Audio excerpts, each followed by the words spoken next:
Bien-aimés frères et sœurs, bonjour et bon après-midi. Vous n'êtes pas là. Bonjour et bon après-midi. Bonjour. Amen, ça commence à venir. Bonjour. Bonjour. Ah, voilà. C'est vrai, c'est une grande joie, mais aussi c'est une faveur. Je voulais dire aux enfants de joindre notre frère Pasteur Samuel. Vous allez recevoir aujourd'hui votre enseignement. N'est-ce pas les enfants, vous serez occupés et soyez sages. Recevez par la grâce de Dieu tout ce qu'il vous faut. Je disais que c'est une grande joie de nous retrouver encore cet après-midi et surtout après ces 4 semaines que moi et mon épouse ainsi que les enfants n'étions pas là, comme elle vient de vous le dire. Je l'ai dit dernièrement, ceux qui étaient avec nous, nous étions partis en vacances au Burundi. Nous avons vu vraiment la grâce de Dieu. Nous avons vu les anciens de notre église, je vais dire des amis, des pasteurs, des nouveaux convertis, et ceux dont le Seigneur aussi m'a donné par le ministère de l'enseignement biblique à la radio, parce que le dernier dimanche, c'est-à-dire le 22, lorsque nous étions, le 23, lorsque nous étions là, le dernier dimanche où j'ai prêché, c'était dans une grande église où le culte se fait en 2 temps, le matin avec 8000 personnes et l'après-midi avec 3000 personnes. J'ai pu trouver l'occasion de prêcher, de donner la parole de Dieu. Et après, j'ai vu un grand nombre de gens qui sont venus me voir et me disant qu'on entendait la voix, on ne connaissait pas la personne. Parce que par la grâce de Dieu, je fais le ministère d'enseignement biblique, ce qu'on appelle la bonne nouvelle pour tous. Et ce que seulement je voulais partager en cela, c'est les salutations que nous avons reçues, les salutations de pasteur et de toute l'assemblée m'ont demandé donc de vous saluer au nom de Jésus-Christ. Recevez donc les salutations de la part de nos bien-aimés frères et sœurs dans le Seigneur au Burundi. C'est l'église de la ville qu'on appelle Kamenge. Bujumbura, mais dans la ville de Kamenge. Comme on pourrait dire dans la commune de Savigny, mais c'est dans la commune de Kamenge. Une grande église où nous avons vu que même les autorités, les hautes autorités de la sécurité publique, des directeurs généraux, des finances, des différentes personnalités, des expats qui sont aussi au pays, qui viennent adorer là. C'est vraiment magnifique. Alors, j'ai vu que nous avons aussi un visiteur qui ne s'est pas présenté. À moins que pour moi, c'est moi qui sois... Nous avons un frère, à moins que c'est moi qui ne le connaissait pas, nous avons un frère qui est parmi nous. Notre frère, s'il te plaît. Est-ce que nous pouvions avoir votre prénom et présente, parlez-nous de vous, s'il vous plaît. Je m'appelle James. James. Oui, alors moi je suis invité par vous, c'était par la famille Chacun. Ouais. C'est vrai, on s'est déjà vu chez la famille. Voilà. En mémoire là-haut. Excuse-moi frère, c'est vrai, je me demandais où est-ce qu'on s'est rencontrés. On s'est rencontrés chez la famille. Les Christophe et Mehdi. Voilà, oui. C'est l'ami de Jeff. Ah oui, c'est l'ami de Jeff. Aussi. Amen. Et de vous aussi. Tu es notre ami, c'est vrai. Amen. Sois béni, mon frère. Merci. James. Oui, je me souviens. Ovic. Oui. Ovic. Voilà. Ovic, oui, on se souvient, on s'est vu quand on a déménagé. Voilà. C'est vrai, c'est vrai. Sois béni. Amen. C'était dans un tohu-bohu incroyable. C'est vrai. On était dans beaucoup de personnes et on ne se rappelait pas. Voilà, mouvement. Le Seigneur est bon. Merci. Alléluia. Amen. Merci Seigneur. Mais j'ai aussi la joie de dire bonjour et bienvenue à Sandra et M. Jean-Pierre Larochelle. Nous sommes dans la joie de vous voir parmi nous aussi. Que le Seigneur vous bénisse richement. Nous avons aussi un frère là derrière. C'est le frère Evance. Oui, sois béni Evance. Vous venez Normalement, je suis de son église à Sopran. Oui. Et là, quand je suis ici, j'ai demandé à Claire qui faisait m'attirer à l'église. Oui. C'est très bien. Claire est là, avec la famille et Gladys. Donc c'est un ami d'accueil, n'est-ce pas? Très bien, merci. Que le Seigneur vous bénisse parmi nous.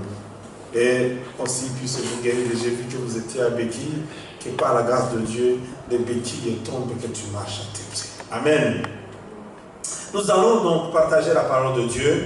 Je vous invite à lire ensemble avec moi, à ouvrir vos Bibles, l'épître de Jacques au chapitre 3. Nous lirons les 13 premiers versets. Chapitre 3 de l'épître de Jacques. Nous allons lire au premier verset jusqu'à 13. Mes frères, qu'il n'y ait pas parmi vous un grand nombre de personnes qui se mettent à enseigner, car vous savez que nous serons jugés plus sévèrement. Nous bronchons tous de plusieurs manières. Si quelqu'un ne bronche point en parole, c'est un homme parfait, capable de tenir tout son corps en bride. Si nous mettons le mort dans la bouche des chevaux pour qu'ils nous obéissent, nous dirigeons ainsi leur corps tout entier. Voici, même les navires qui sont si grands et que poussent des vents impétueux sont dirigés par un très petit gouvernail au gré du pilote. De même, la langue est un petit membre et elle se vante de grandes choses. Voyez comme un petit feu peut embraser une grande forêt. La langue aussi est un feu. C'est le monde de l'iniquité. La langue est placée parmi nos membres, souillant tout le corps et enflammant le cours de la vie, étant elle-même enflammée par la guerre. Toutes les espèces de bêtes, d'oiseaux, de reptiles et d'animaux marins sont domptées et ont été domptées par l'homme. Mais la langue, aucun homme ne peut la dompter. C'est un mal qu'on ne peut réprimer. Elle est pleine d'un venin mortel. Par elle, nous bénissons le Seigneur, notre Père, et par elle, nous maudissons les hommes faits à l'image de Dieu. De la même bouche sortent la bénédiction et la malédiction. Il ne faut pas, mes frères, qu'il en soit ainsi. La source fait-elle jaillir par la même ouverture l'eau douce et l'eau amère? Un figuier, mes frères, peut-il produire des olives ou une vigne des figues? De l'eau salée ne peut pas non plus produire de l'eau douce. Lequel d'entre vous est sage et intelligent, qu'il monte ses œuvres par une bonne conduite avec la douceur de la sagesse. Amen. Que Dieu bénisse sa parole. Voilà les passages par lesquels nous allons pouvoir nous entretenir ou méditer ensemble cet après-midi. C'est un passage, je me demande, où je me dis que beaucoup d'entre nous ont déjà lu, ont déjà entendu, ou vous avez même prêché. C'est un passage un peu difficile, hein? Mais c'est un passage très important parce qu'elle parle de chacun d'entre nous. Et elle nous interpelle tous. Et elle nous parle à travers l'organe le plus petit que personne d'entre nous ne peut maîtriser, mais aussi ne peut mépriser, mais aussi qu'on ne peut pas s'empêcher d'avoir, la langue. Je me demande si aujourd'hui, parmi vous, celui qui va dire non, non, la mienne, il faut qu'on la coupe. Il y a quelqu'un ou quelqu'une qui est prête à qu'on la coupe? Mais non, on doit l'avoir parce que sans la langue, on ne pourra pas parler. Mais elle est pleine de dangers. La Bible vient de dire que c'est un venin mortel. Mais pourtant, nous devons l'avoir. Si on vous dirait que vous avez du venin en vous, vous allez précipitamment aller vers le médecin pour qu'on puisse vous donner des médicaments ou des produits pour enlever le venin. Mais cette fois-ci, le venin en question, Dieu l'a mis en nous en connaissance de cause. Mais aussi, c'est très utile. La langue. J'ai intitulé la méditation de cet après-midi « La force de la langue ». Mais par après, encore, quand j'étais ici, une pensée m'est venue, j'ai dit la force de la langue, mais aussi le danger de la langue. Par ce passage, je voulais vous introduire dans le passage en disant que la culture est juive, parce que Jacques, quand il écrit son message, il est parmi les juifs. La culture juive accordait une place d'honneur à ce qui soit l'enseignement. Et un grand nombre de juifs convertis à la foi chrétienne avaient le souci de souhaiter devenir des enseignants, enseignants de la parole. Alors ici, Jacques les prévient et les met en garde en les disant que, bien que ce soit quelque chose d'agréable, d'aspirer à cet enseignement, d'aspirer à cette fonction d'enseigner la parole de Dieu, et il faut faire attention, parce que il faut une responsabilité, et cette responsabilité a des conséquences. La première des conséquences, c'est Jacques lui-même qui le dit, inspiré par l'Esprit de Dieu, on sera jugé plus sévèrement. Tout ce qui enseigne, tout ce qui parle, et je peux dire que nous sommes tous des enseignants parce que nous témoignons, et par le témoignage, nous instruisons d'une manière ou d'une autre. Ainsi, plus les paroles et les actes des enseignants, c'est-à-dire de ceux qui partagent, de ceux qui dispensent la parole de Dieu, ont un impact sur la vie spirituelle des autres. Ainsi, nous devons regarder quelle est l'influence que nous exerçons sur ce qui nous entoure. Est-ce que cette influence elle est positive ou elle est négative par rapport à nos paroles, par rapport à nos réactions, par rapport à nos attitudes? Ce qu'on dit doit avoir de l'importance, mais surtout, ce que nous ne disons pas, c'est celle qui a de grande importance. Pour bien parler, il ne suffit pas d'employer des mots justes au bon moment, mais il faut aussi savoir se taire au bon moment. N'est-ce pas? Ce n'est pas évident. Parce que des paroles humiliantes, des paroles d'exagération, des paroles de la manipulation, souvent même de l'enseignement erroné, la plainte, la flatterie et le mensonge, des commérages, sortent de notre langue indomptée, sortent de nos langues incontrôlées. C'est pourquoi, chers bien-aimés frères et sœurs, avant de parler, il faut tourner, comme on le dit, cette fois la langue. C'est-à-dire, nous devons nous demander si ce que nous voulons dire est vrai, si c'est nécessaire, si c'est aimable, si c'est instructif ou pas. Parce que la parole de Dieu nous avertit aussi. Nous serons déclarés justes ou nous serons condamnés d'après nos paroles. Je voulais donc à ce que nous puissions regarder en profondeur avec ce passage que nous lisons dans Matthieu chapitre 12 à partir du verset 33 jusqu'à 37. Parce que c'est un passage qui s'en va en parallèle avec ce passage et ça nous explique beaucoup. Matthieu chapitre 12 verset 33 jusqu'à 37. Que le Seigneur vous aide. Ne soyez pas fatigués, soyez éveillés. Nous allons pouvoir parler en profondeur avec ça. Et je prie à ce que le Seigneur nous donne la grâce vraiment de comprendre son message et que nous soyons utiles pour tout ce que nous aurons à parler. Matthieu chapitre 12, verset 33 jusqu'à 37, la Bible nous dit ceci. Ou dites que l'arbre est bon et que son fruit est bon. Ou dites que l'arbre est mauvais et que son fruit est mauvais. Car on connaît l'arbre par le fruit. Race de vipères, comment pourriez-vous dire de bonnes choses, méchants comme vous l'êtes?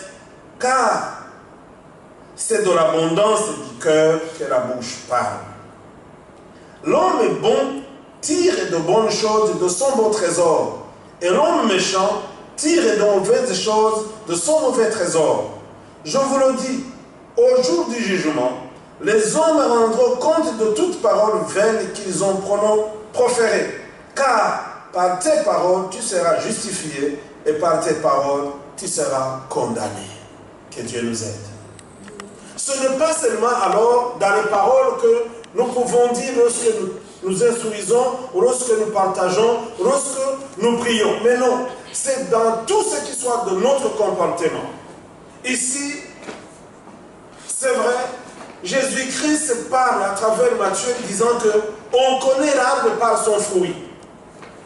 On ne peut pas aller cueillir un fruit sur un arbre qui ne produit pas son fruit. Et aussi, on peut dire que tel arbre a produit de bons fruits ou tel arbre a produit de mauvais fruits. Mais aussi, on nous parle qu'un homme sage sait utiliser, sait gérer ce qui soit de ses trésors. C'est-à-dire que dans tes trésors, tu as des choses que tu saches échanger au moment où il faut faire l'échange.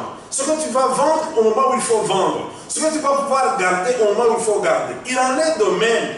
La Bible ici nous instruit disant que nous avons des trésors en nous. Parce que c'est ce qui soit en abondance en nous qui doit sortir.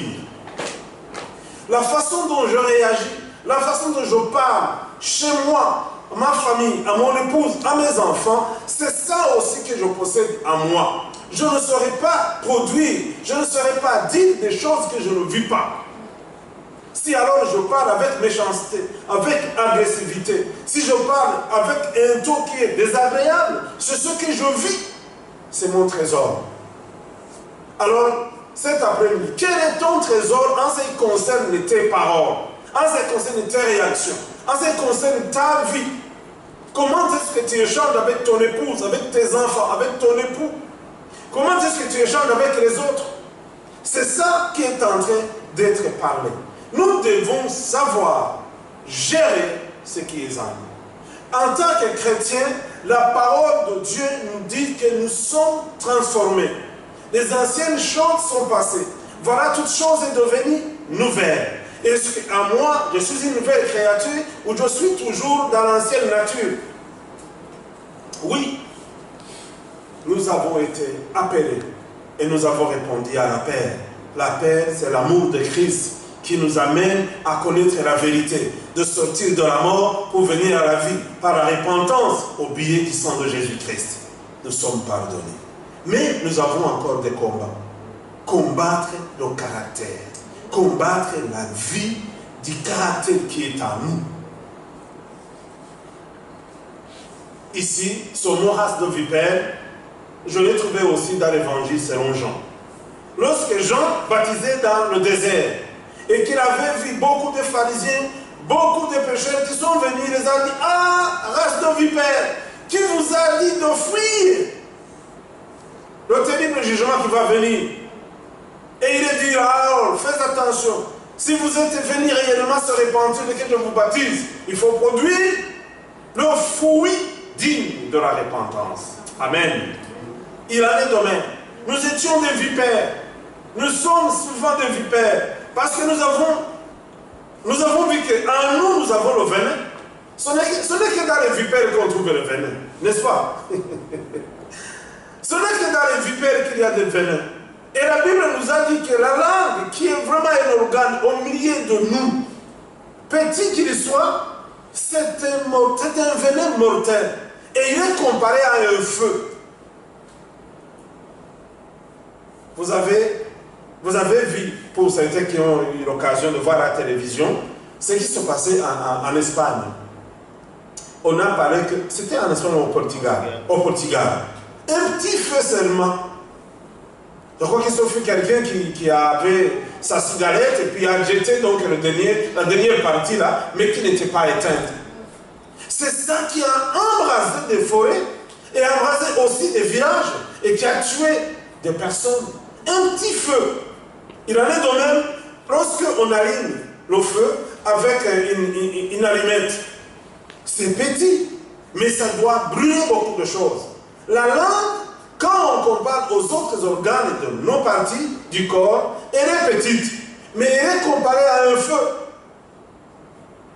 Et aussi, je n'ai pas regardé ce passage, mais ça me vient à l'esprit, je crois que ça doit être dans les Proverbes. La Bible dit que la mort et la vie se trouvent au bord de nos lèvres.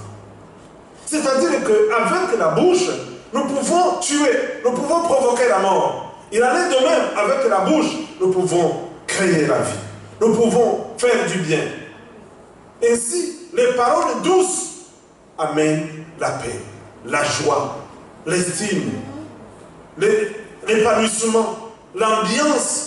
Mais des paroles méchantes apportent la mort, la division, la séparation. Et Satan utilise souvent une langue incontrôlée pour provoquer des dégâts terribles, tels que diviser les hommes et les femmes et les monter les uns contre les autres. De paroles futiles et remplies de haine causent des dommages en répandant la destruction. Et une fois que ces paroles sont prononcées, je vous dis, personne ne peut contrôler les effets. J'ai connu un serviteur de Dieu qui nous enseignait, qui nous disait ceci, que lorsque on parle, on peut parler gentiment, on peut parler aussi sans penser à rien, mais l'interprétation de ces paroles peut être tellement conséquente que des choses vont être terribles. Et il comparait donc les paroles d'une personne aux plumes d'une poule. Quand donc tu vas tuer une poule ou un coq, tu l'égorges et après tu arraches les plumes. Va dans la rue et tu les laisses partir par le vent. Et c'est lui qui va te dire que si tu me ramasses toutes ces plumes que tu vas ramener, tu auras perdu tes millions d'euros. Et il en est de même. Voilà comme cela peut provoquer des conséquences et de perdre toute une fortune quand tu as déjà sorti des paroles, quand tu as déjà sorti des mots méchants et surtout des mots violents, des paroles violentes, des paroles blessantes. Ça sera très difficile de pouvoir les ramener en toi. Et tu regretteras pourquoi je les ai parlé. Et pourtant, ce n'était pas à tes yeux semblant difficile ou mauvais. Il en est de même ici, lorsque une fois que les paroles sont prononcées, personne ne peut contrôler les effets. Personne. J'ai entendu ce matin, c'est une émission que je prie le Seigneur et que je parviendrai peut-être à pouvoir aussi vous transmettre. C'est un serviteur de Dieu, un jeune homme que je connais très bien, qui est au pays, mais dont le Seigneur a élevé par une émission qu'on appelle Kanguka. Et il donne cette émission en français et en kirundi. J'étais étonné ce matin lorsque quelqu'un se trouve au Portugal, effectivement, et une autre personne en Espagne, et deux autres personnes au Canada étaient en train de témoigner. Et d'autres personnes, deux personnes ici en France. Ils n'ont jamais vu cet homme-là. Ils n'ont jamais vu, mais moi je le connais. Je le connais vraiment pour avoir vécu avec lui. À l'école secondaire, il était derrière moi. Et en Afrique du Sud, on était ensemble. Et au pays, je le vois et je l'ai vu. Il s'appelle Chris Likumana. Mais il donne une émission de 10 minutes, je vous dis, 10 minutes par jour. Et c'est la parole de Dieu. Mais ces paroles qu'il prononce maintenant se sont allées partout. Mais cette fois-ci, ce sont des bonnes paroles. Des paroles de réconciliation, des paroles de la repentance, des paroles d'éveil. Parce qu'il parle aussi de la prière matinale. Que la prière matinale, elle est prophétique. Que la prière matinale, c'est celle de préparer la journée. Que la prière, celui qui manque la prière matinale a manqué sa journée. Et j'entendais alors ces jeunes femmes, d'autres qui sont à Romée, une autre personne était à Romée. Ils n'ont jamais vu que c'est des commandes. Ils disaient, nous bénissons le Seigneur. Donc cet homme que nous avons entendu seulement par les médias. Vous savez c'est quel média? WhatsApp. C'est pas le WhatsApp seulement qu'il envoie ces messages. Et maintenant, même en Australie, j'ai entendu un autre témoignage. Des personnes qui disent qu'avec Christ de Koumana, dans le témoignage que tu nous donnes, dans l'enseignement de 10 minutes seulement que tu nous donnes, nous sommes réveillés. Alors, personne ne peut contrôler les effets de ces bonnes paroles. Personne. Au pays, là où il est, il ne sait pas ce qu'ils reçoivent. Mais ça, ce qu'ils ont reçu, ça les a éveillés. J'ai entendu des Neymar encore appeler au Canada. Donc, les personnes qui écoutaient les émissions, dans un instant, ils ont dit non, nous voulons inviter son frère qui s'appelle Chris Likumana. Il est parti au Canada pour 2 semaines, prêcher l'évangile. Il n'avait jamais piétiné là. Vous voyez? Je voulais donner donc un exemple typique Et alors, lorsqu'on dit des mauvaises paroles, c'est terrible parce que ça va arriver très loin et on ne pourra pas les ramasser. Il en est de même. Pour le moment, Christ est Koumar. Ce qu'il a prêché, personne ne peut le retirer des gens parce qu'ils ont entendu. Et ça a donné une vie. Faisons attention de nous-mêmes, de ce que nous disons. Pour les autres, il faut les bénir. Il faut prier pour eux. Il faut les encourager. Il faut les soutenir. Et cela, ça va arriver loin. Là où moi et toi, nous ne pouvons pas piétiner. Christ au Burundi, comment est-ce qu'il peut aller dans tous ces endroits en même temps? À Rome, au Togo, au Portugal, en Espagne, en France, en Australie, au Canada. Le même matin, c'était une personne qui était en train de témoigner. J'ai dit, quelle puissance, la force de la parole, la force de la langue. Ce n'est pas la langue qu'il utilise, mais aussi le danger que cela peut produire lorsqu'on est dans le négatif. Nous ne parlons pas à la légère aussi en pensant que nous allons demander pardon après. Car, même si nous le faisons, les cicatrices restent. Vous savez, nous pouvons avoir parlé mal et on va regretter, c'est vrai. On va demander pardon. Mais lorsque la personne qui a reçu les paroles a été blessée, il y a eu des plaies. Oui, le pardon pourra bander les plaies.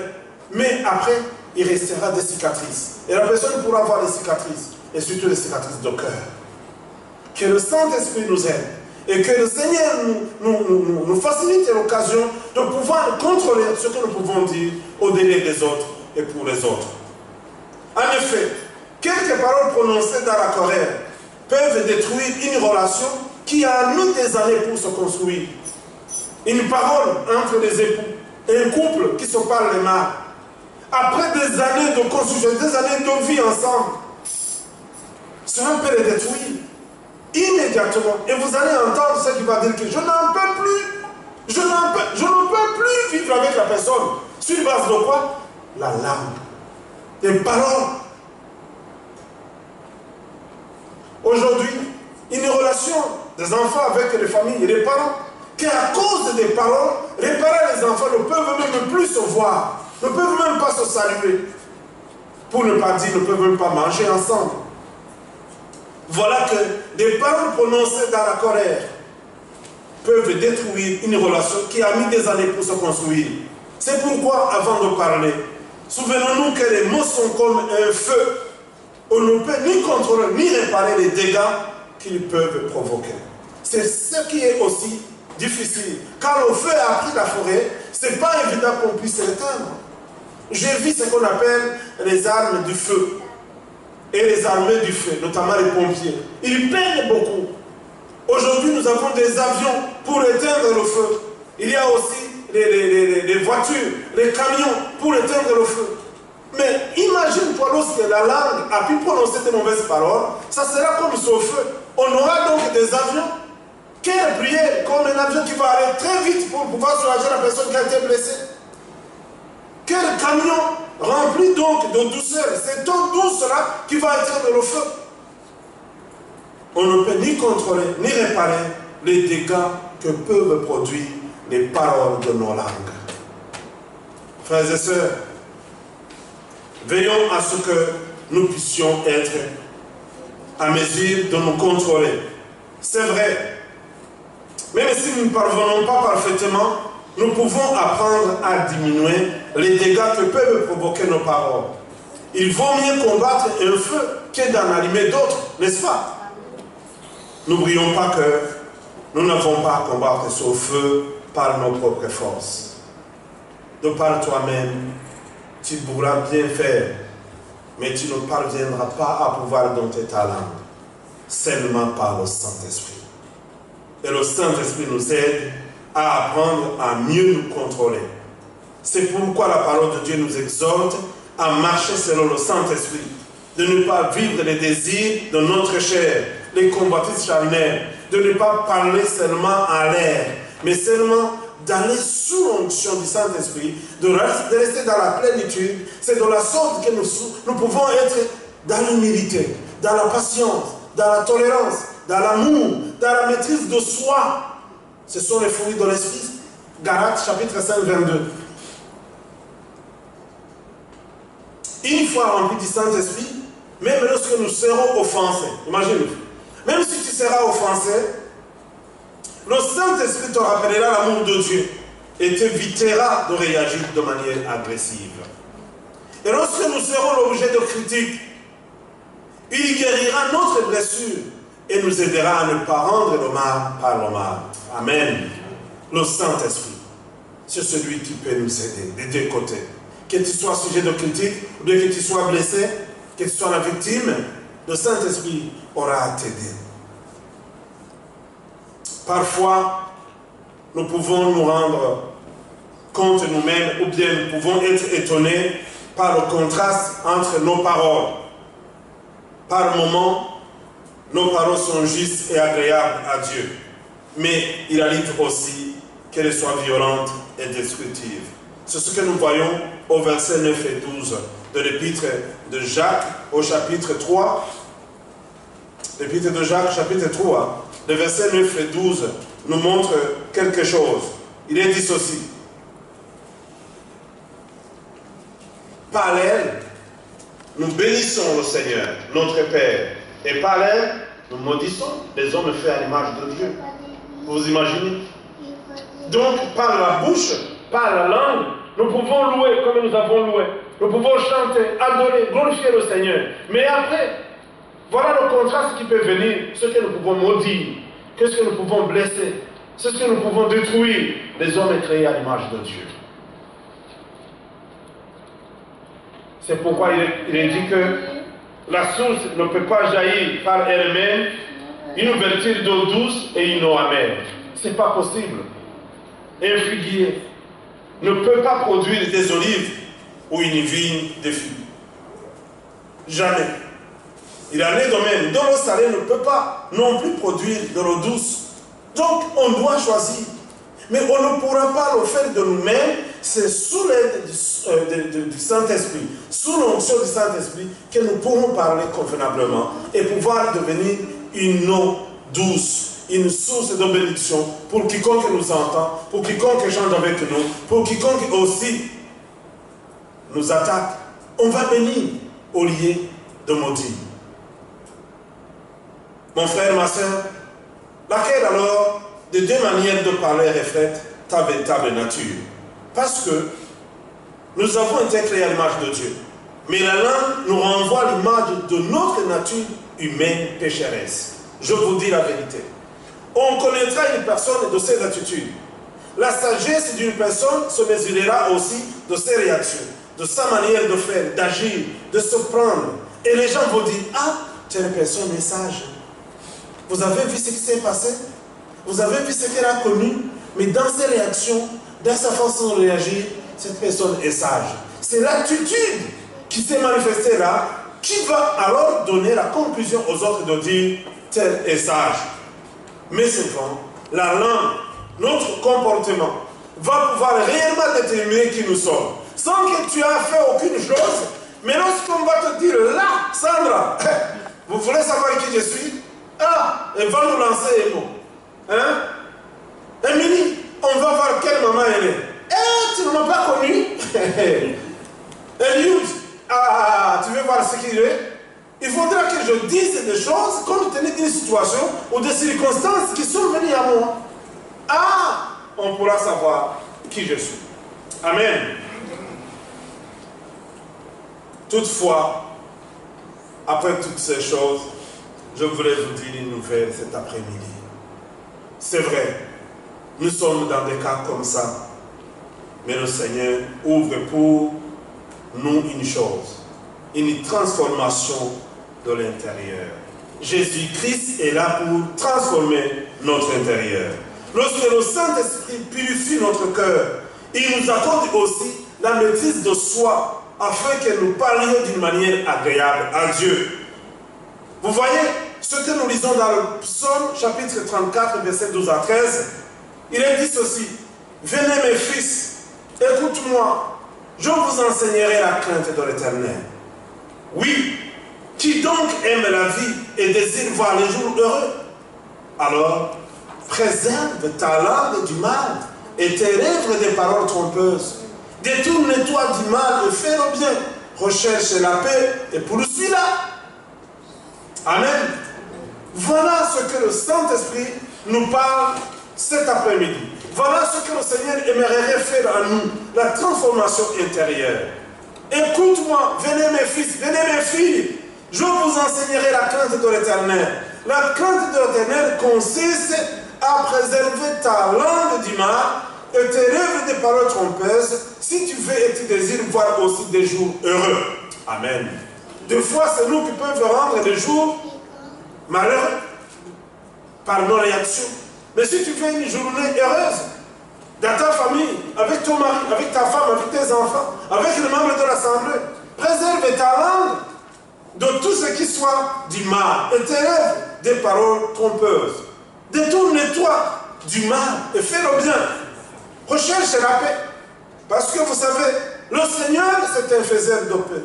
Et il aime aussi les faiseurs de paix. C'est lui le prince de paix. Il n'est même pas faiseur de paix seul. Il est détenteur de la paix. C'est lui la paix. Et il aime ceux qui font la paix. La sagesse se mesure à l'attitude. Je le disais tout à l'heure. De même qu'on peut reconnaître un arbre au fruit qu'il porte, on peut apprécier la sagesse de quelqu'un à travers ses actes. La sagesse conduit à la paix et à la bonté, alors que la folie conduit au désordre. Quand tu as voulu parler, c'est vrai parce que tu te sentais mal, ou bien parce que tu voulais réagir, des fois, tu vas créer le désordre. Le désordre, pas seulement envers l'autre, mais aussi en toi. Parce que ça va te perturber. Tu vas manquer le sommeil. Tu vas manquer l'appétit. Tu seras en route en train de conduire. Souvent, tu vas trouver, tu vas klaxonner alors que personne n'était pas auprès de toi. Il y a un désordre. Tu es dérangé toi-même. Ah, tu as commencé à manger. Tu te rappelles de comment la chose a fait. Ah, ouf, tu n'as plus appétit, tu vas laisser. Voilà. Mais la paix amène la joie, la tolérance, la compréhension, l'envie d'aller au-devant. Tu sais, lorsque tu as la paix, même celui qui est en train de t'entraîner pour que cette épée ne continue pas, tu dis, ah non, j'ai envie d'aller devant. Au lieu que tu m'entraînes dans les choses antérieures. Je ne veux pas. Il y a alors des choses qui incombent à chacun d'entre nous. C'est le vouloir et le faire. Mais toutes ces choses sont produites par le Saint-Esprit. Parce que celui qui crée en nous le voit et le faire. Tu me dis, je ne veux plus que les gens m'entraînent dans le désordre pour m'amener à parler et m'amener donc la colère. C'est parce que je me désordonne moi-même. Et après le désordre aussi va rentrer avec l'autre. Parce que vous n'allez plus vous parler. Vous n'allez même plus vous appeler au téléphone. Ça ne peut plus encore être une occasion que vous partagez un petit café. Non, parce qu'il y a un désordre. Vous ne pouvez plus vous regarder comme la première. Est-ce que ces choses vous sont arrivées? Qui est juste ici parmi nous que ça ne parle? Moi, ça m'est arrivé maintes fois. Et je dis non, maintenant c'est fini. Je ne peux plus accepter ces choses parce que ça ne m'arrange rien. Ça ne m'arrange rien. Et j'avais ici un pasteur quand j'étais en Afrique du Sud, à l'école biblique, il me dira, écoute, toute personne qui cherche à te rendre en arrière, dis-lui, je ne veux plus. Même qu'il soit l'ami intime, tu dis, non, avec ça, je ne veux pas. Moi, je vais continuer devant. Amen. Quel que soit le niveau de relation que tu as avec la personne, qu'il veut te traîner, tu dis, non, s'il te plaît, avec son point, je ne veux pas, moi, je vais aller devant. Tu le laisses. Parce que si tu ne t'entraînes pas avec elle, avec la personne en question, il va aller seul. Mais avec elle seul, ça ne va pas marcher. Parce que vous avez vu même lorsque quelqu'un te met en colère et que tu ne lui donnes aucun mot, la personne elle-même commence à dire, mais quand même, il ne faut pas me déléguer jusqu'à ce point, je t'ai parlé, tu n'en fais me donner aucun mot. Moi je me rappelle, ça c'est vraiment ce que je me fais. Au travail, j'étais avec quelqu'un tellement méchant lorsqu'il s'énerve. Et pour ne pas répondre, c'était une personne handicapée. Pour ne pas répondre, j'allais sur le mur. Non, ce n'est pas le mur, donc les fenêtres de la maison, du bureau, je faisais ma bouche. Et il vient jusqu'auprès de moi. Je garde ma bouche sur le vitre. Pendant 30-40 minutes, et après il me dira, pardonne-moi. Pardonne-moi. Et il va pleurer. Tu dis, pardonne-moi. Tu dis, Maxime, tu es sérieux? C'est vrai? Il dit, pardonne-moi. J'ai vu vraiment que tu ne veux pas qu'on aille dans ces choses. Ah, merci. Si tu sens comme ça, tu es pardonné et que ça s'arrête ici et que ça soit fini. On avance avec autre chose. Et merci. Mais après 2 jours aussi, il va s'énerver, il va faire quoi? C'était une personne handicapée. La même chose, je vais mettre ma bouche sur la vitre. Pour ne pas répondre. Parce que si tu amènes un mot, avec ce mot-là, il va développer 15, 16, 20 mots encore. Et ça ne va pas finir. Il en est de même. Lorsque tu vois que quelqu'un est tenté toujours de trouver dans les mots, ferme ta bouche. Garde-toi. Et ça t'amènera à te priver d'être dans le désordre. Amen. Je voulais terminer juste, je ne vais pas prendre beaucoup de temps. Et je voulais vous dire ceci. Est-ce que nous sommes tentés de faire escalader nos conflits, de contribuer à propager des rumeurs ou d'attiser le feu de la désordre? Nous devons veiller sur nous et écouter ceci.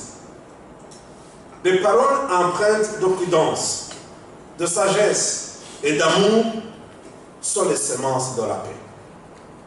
Et Dieu aime ce qui procure la paix.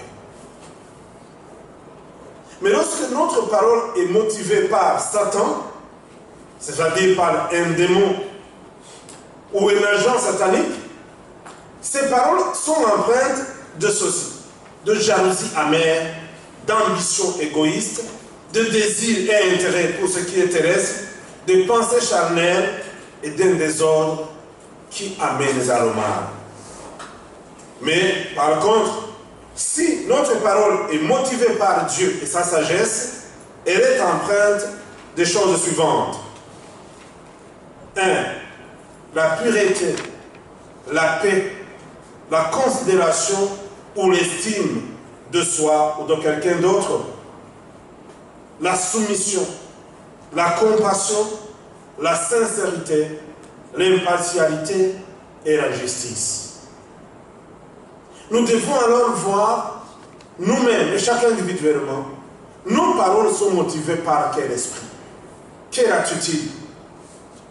Ton caractère, tu le connais. Chacun d'entre nous se connaît. Moi, je le disais, je le parlais souvent à mon épouse, je dis, depuis lors que je suis en Seigneur, je me connais. Et la Bible me dit que si quelqu'un se connaît, il ne peut pas juger. Si tu te reconnais, tu n'es pas jugé. Non. Je reconnais que si quelqu'un m'attaque, vraiment pour moi, si tu m'amènes des paroles pour une dispute, ce qui est simple et facile pour moi, c'est de t'inviter et je parle. Je le disais même à Janine, je préfère sortir, je parle, je laisse, je parle, parce que je me connais. À l'instant là, je serais tenté de voir te répondre et ça va aller mal. Donc, j'essaie à ce que je ne fasse pas quelque chose qui va me mettre en désordre et le désordre de l'autre.